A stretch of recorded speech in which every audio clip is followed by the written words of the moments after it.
When Rosario হত্যাকাণ্ডে জড়িত দাবি করে এনওয়াইপিডির 2 পুলিশ কর্মকর্তাকে চাকরি থেকে বরখাস্ত করার অনুরোধ জানিয়েছে তার পরিবার। বৃহস্পতিবার নিউ ইয়র্কে পুলিশ হেডকোয়ার্টারের সামনে আয়োজিত সংবাদ সম্মেলনে পরিবারের সদস্যরা কমিশনার জেসিকা টিশের প্রতি এই অনুরোধ জানান। একই সাথে আগামী 26 সেপ্টেম্বরের মধ্যে সিসিআরবির অভিযোগ আমলে নিয়ে অভিযুক্তদের বিচারের আওতায় আনার দাবিও জানান তারা। 2024 সালের 27 মার্চ নিউ ইয়র্কের কুইন্সের ওজন পার্কে নিজ বাড়িতে 19 বছরের ওয়েন রোজারিওকে গুলি করে হত্যা করে এনওয়াইপিডির সদস্য সালভাতোর অ্যালঙ্গি ও ম্যাথিউ সিয়ানফ্রোসো। বাংলাদেশে বংশোদ্ভূত কিশোর হত্যায় সিটির স্বাধীন তদন্ত সংস্থা সিভিলিয়ান কমপ্লেইন্ট রিভিউ বোর্ডে পুলিশের বিরুদ্ধে 8টি অভিযোগ সত্য প্রমাণিত হয়। সিসিআরবির তদন্ত প্রতিবেদন আমলে নিয়ে ব্যবস্থা গ্রহণে পুলিশ কমিশনার জেসিকা টিশ ও সিটি মেয়র এরিক অ্যাডামসের প্রতি অনুরোধ জানাতে সংবাদ সম্মেলন করে রোজারিও পরিবার। সিটি হলে পুলিশ হেডকোয়ার্টারের সামনে প্রেস কনফারেন্সে পুলিশ কমিশনার ও মেয়রকে অভিযোগ আমলে নিয়ে দোষী পুলিশদের বিরুদ্ধে ব্যবস্থা গ্রহণের আহ্বান জানান ওয়েন রোজারিওর বাবা ও মা।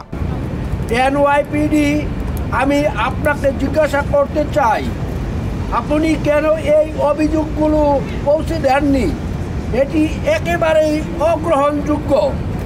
আমরা 1 বছরেরও বেশি সময় ধরে যন্ত্রণা সহ্য করেছি এবং অফিসার অ্যালঙ্গি এবং সালফ্রাঙ্কোর নিউ ইয়র্কবাসীদের জন্য বিপজ্জনক। আগামী সপ্তাহের মধ্যে অভিযোগগুলো নিশ্চিত করতে আমাদের সহায়তা করুন। পুলিশ কমিশনার কি আপনার অবশ্যই সঠিক কাজটি করা উচিত এবং অফিসারদের বিরুদ্ধে অভিযোগ দায়ের করা উচিত। পরিবারের সাথে একাত্মতা ঘোষণা করে সিটি থেকে নির্বাচিত স্টেট সিনেটর, পাবলিক অ্যাডভোকেট ও কাউন্সিল মেম্বাররা। Commissioner Tish has consistently said that her #1 priority is keeping New Yorkers safe. The CCRB has concluded that these 2 officers are a danger to the public. The only way the police commissioner can reconcile this. We are now here before that happens, calling it out, saying don't play games with accountability. More people are going to die if folks are not held accountable. I don't know too many more professions where someone can accidentally die and no one is held accountable. তাদের সাথে যোগ দেয় justice committee ও tram সংগঠন। It's as a union sibling and a mother that I join my voice and 32BJ's voice in calling on Commissioner Tish and Mayor Adams to ensure that the NYPD serves the CCRB's charges in a timely way by next Friday, and that no other family has to go through what the Rosario family has gone through. And NYPD officers need to stop shooting people during mental health crises, people who need treatment rather than tasers and bullets.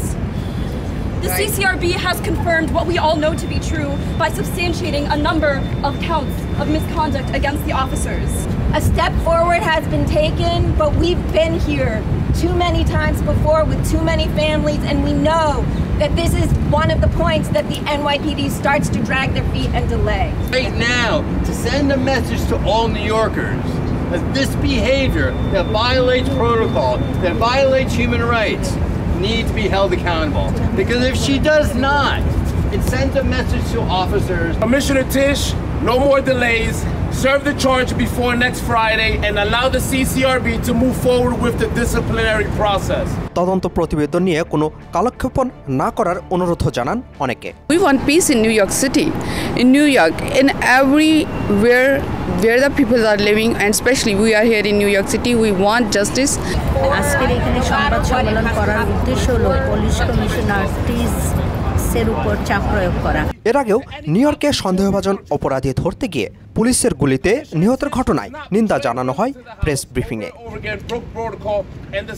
সন্তান হত্যার 1.5 বছর অতিবাহিত হলেও এখনও বিচারের অপেক্ষায় বসে আছেন ওয়েন রোজারিওর পরিবার। সে সাথে তদন্ত প্রতিবেদন আমলে নিয়ে আদালত এবং এনওয়াইপিডি সঠিক পদক্ষেপ নেবে সেই প্রত্যাশাও তারা।